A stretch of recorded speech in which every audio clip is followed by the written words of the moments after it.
Tindakan pencegahan.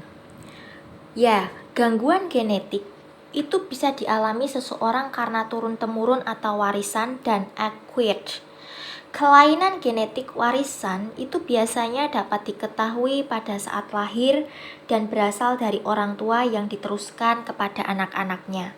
Sementara itu, kelainan acquired disebabkan oleh mutasi genetik yang terjadi selama pertumbuhan sel telur, sperma, ataupun embrio. Sementara banyak kelainan genetik muncul selama infantil, hal yang sama seharusnya tidak sepenuhnya dikesampingkan pada remaja ataupun orang dewasa. Seringkali suatu kondisi genetik dapat tetap tersembunyi dan tidak terdeteksi selama beberapa tahun sampai suatu peristiwa, yakni bisa kehamilan atau pubertas yang memicu dimulainya gejala atau pertumbuhan metabolit beracun dan akhirnya bermanifestasi menjadi penyakit.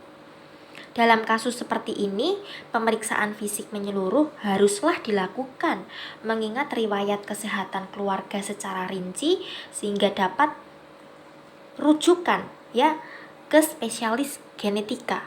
Pengujian pembawa gen sebagian besar disarankan untuk individu yang mempunyai riwayat penyakit genetik keluarga dan kepada mereka dengan peningkatan risiko kondisi genetik tertentu dalam kelompok etnis. Nah, tes ini membantu pasangan untuk mengetahui apakah mereka membawa gen penyakit atau berada pada risiko memberikan kondisi genetik apapun kepada anak-anak mereka. Ya. Yang pertama, diagnosis prenatal. Nah, fungsi utama dari diagnosis prenatal adalah mendeteksi perubahan pada kromosom atau gen foetus. Nah, ini sangat dianjurkan untuk pasangan dengan peningkatan resiko memiliki bayi baru lahir yang mempunyai kelainan kromosom atau genetik. Ada terutama dua jenis diagnosis prenatal yang dapat dilakukan. Yang pertama itu tes screening prenatal.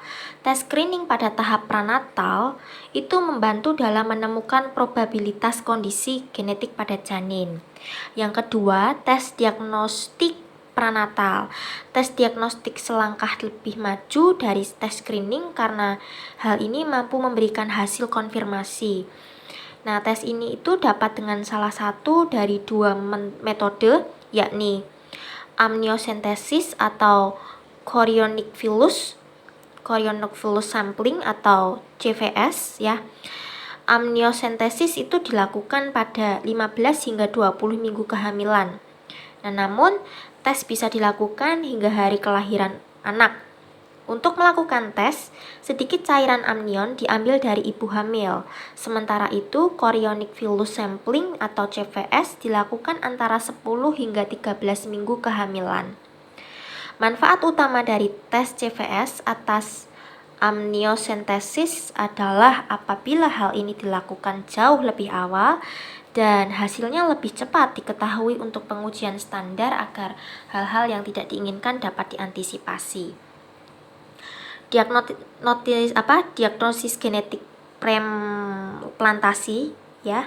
Saya ulangi lagi, diagnosis genetik preimplantasi ya, itu direkomendasikan untuk pasangan yang menggunakan fertilisasi in vitro dan memiliki risiko lebih tinggi untuk mengalami kelahiran baru dengan penyakit kromosom atau genetik.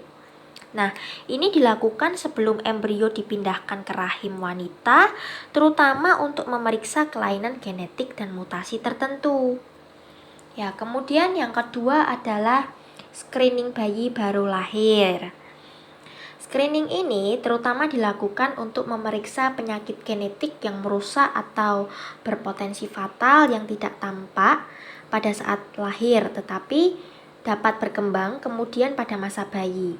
Banyak diantaranya adalah gangguan metabolisme utama yang mengganggu penggunaan nutrisi tubuh untuk menegakkan jaringan sehat. Gangguan apapun yang diturunkan dapat membatasi perkembangan mental ataupun fisik bayi. Deteksi dan pengobatan dini itu dapat membantu mencegah cacat fisik, gangguan intelektual, atau penyakit yang mengancam jiwa. Kemudian yang ketiga itu tes prognostik atau diagnostik. Nah, tes genetik ini digunakan untuk memeriksa diagnosis pada orang yang bergejala atau untuk menyaring prognosis gangguan dan respons terhadap pengobatan. Yang keempat, predisposisi atau prediktif. Nah, tes-tes ini digunakan untuk mengenali individu dengan risiko terkena penyakit sebelum timbulnya gejala. Jadi, jika seseorang memiliki riwayat keluarga penyakit tertentu dan intervensi yang sama tersedia untuk mencegah timbulnya penyakit itu, atau paling tidak meminimalkan keparahannya, tes ini bertindak sebagai ukuran prediktif. Pada pengujian diagnostik prenatal dan genetik, ada sejumlah teknologi yang digunakan hingga saat ini. Penasehat genetik atau ahli kandungan dapat menilai dan membantu dalam memilih tes yang paling sesuai untuk kondisi pasien. Beberapa teknologi tersebut diantaranya adalah yang pertama,